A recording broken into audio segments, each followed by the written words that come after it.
How do you like that? It automatically stored it. This is teaser 2, April 26, 2022, the year of our Lord.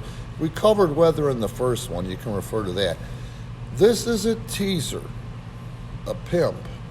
We're trying to sell you on streaming our content and our ad-free podcast referred to as the Randcast on Patreon. Just scroll down, click, it won't hurt. Also, our YouTube traffic is really doing well. Our YouTube channel is really doing well. Number 33 out of the top 100 wrestling channels on YouTube. So please like, subscribe, hit the notification bell, because now that I'm on it and I have a big boner for content and I can do a lot of it myself, we're going to be updating like a mother effer. Casey, the teaser.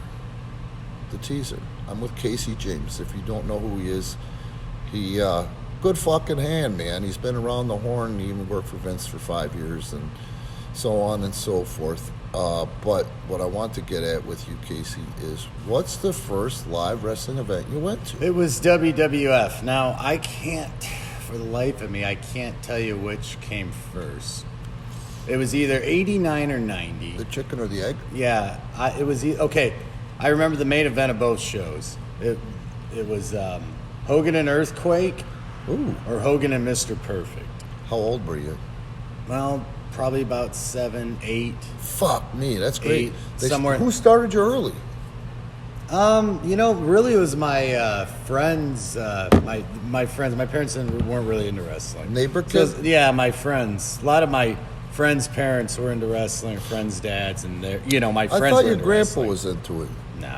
No. I mean, occasionally might tune in if it's on TV, but okay. So I can't. It's been so long, and I haven't even thought about it because I went to so many shows after that. Sure.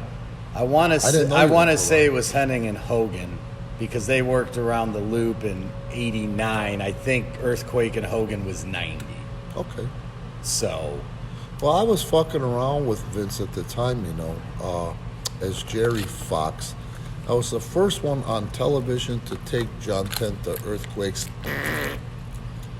And also, if Hogan and Hennig were on top, was it probably leading up to a pay-per-view? They never worked a pay-per-view angle. Actually, that would have been... They pretty much just worked house shows. They worked a lot of Saturday night's main event, but that was about the time Hogan was going to work Warrior. So he worked an angle. He worked an angle with Hennig that really they never paid it off on pay-per-view. I'm just trying to remember this era. If it was that era where, then did Kurt work an angle or a story or a pay-per-view with Warrior? No. Did Rude work with Hogan? No. I'm telling you, I think we'll have to check. Rude worked with Warrior. I believe Kurt worked Hogan at that time because it would have been 89, 90. It's probably 90. 90. Yeah, it was probably 90 actually. It was 90. The TV before that, Hennig and Rude were in the top pay-per-view spots, and I worked both of them on the last 2 TVs going into that. And they specifically handpicked me because they knew I'd get. I think at that time, I think Rude was working with Warrior and Hogan was working with Hennig. Now, like I said, Hogan and Hennig, they shot a lot. They never had that big pay-per-view match. They worked a lot of Saturday night's main events. I just remember some big swing and dick deal, and Kurt was on top. I mean, they worked the main events on the house shows around the loop a couple of times, Hogan and Hennig. So what I'm going to do now is just share a quick Hennig story. Because I shared it on the podcast whenever the teaser. Some of you cheap asses like the teaser, which is good, man. Love the fucking teaser. Why'd you ask me when I saw my first show? Just curious. No, that's what I want to talk about on the podcast today instead of ripping on wrestling. Okay. So just during that time period, all I know is this. Hennig worked with Santana, and they call it a legendary match, like second to Steamboat and Savage on WrestleMania. They refer to it as one of the good top matches. But anyway, it was really cool for that shit because I was supposed to work with Kurt on TV, but they were shooting Saturday night's main event prior to the TV. So Kurt had no time, like 1, maybe 2 matches between those two, and I was putting him to get over in the second. He's like, hey man, I know you're from the territory, I know you can work. Do I have to call anything? And I was like, fuck no, I got it, dude. You know, blah, blah, blah. He does his thing. Now, I'm watching the agents because my besties are like fucking Chief J. Strongbow, Tony Gurria, you know. And I'm watching them, and they're popping for the way he's working with Tito because Tito's now on a decline. He's getting older, you know. And they just said it was cool to watch how the process goes. So they said, Kurt just sealed himself to his biggest 3 to 5 year contract with that one match. Remember that, kid. So Kurt comes back and he's still huffing and puffing. He's only got time to change. We're standing there, and Gorilla Monsoon knows Kurt's stressed, but this is what Gorilla did, I guess. He starts saying, Fox, Hennig!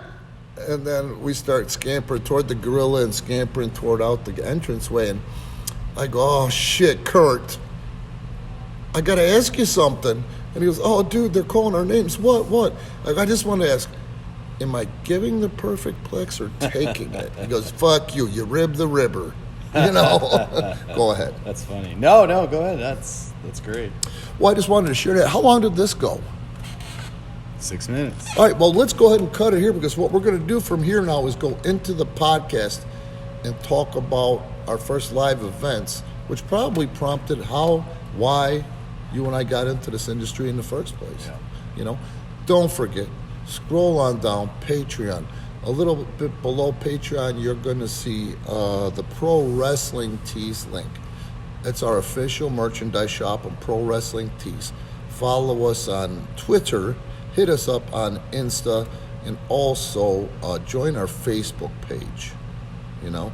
And don't forget again, like, subscribe, hit the notification bell. Rand is going to be a content freak now that I have control of that stuff and can do it myself. All right, next we're going into the ad-free podcast. Randy and Casey James's first live events.